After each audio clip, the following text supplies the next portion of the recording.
But in the Annals, we give him his eulogy back. Not the pitiful 7 souls who stood at a cold grave, but the millions who still whisper his words in candlelight. Not the critics who mocked his madness, but the sinners and scholars who know that madness was genius in disguise.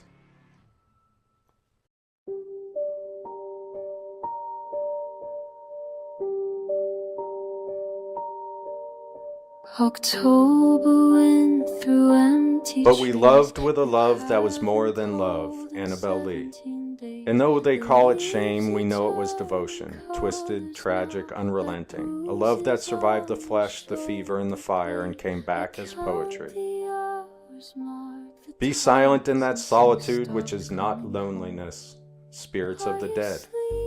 You were never alone, Poe. The ghost you wrote became your congregation.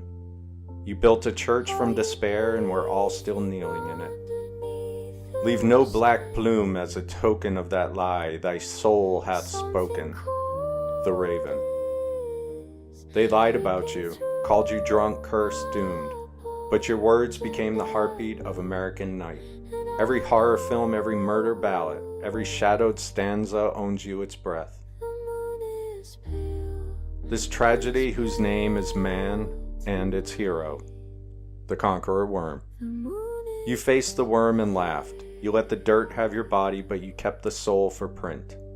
The worm devoured the man, but the poet devoured eternity. And so tonight the Annals raise a toast to the orphan who built cathedrals from rot, to the widower who married grief and made it sing, to the addict who sold his agony by the stanza and taught the world that beauty can bloom in decay. You were mocked by preachers, plagiarized by rivals, and buried in borrowed clothes. But time was your true publisher, and time paid you in immortality. Your heart stopped in Baltimore, your pulse never did. It's there, in every shiver, every candle flicker, every lover whispering, nevermore. So rest, old poet. Your house has finally fallen, but your words still walk the halls. You turn shame into scripture, and in these annals, that makes you holy. This is One Up the Annals, where shame becomes legend, and tonight, the legend answers itself. And my soul from out that shadow that lies floating on the floor shall be lifted nevermore.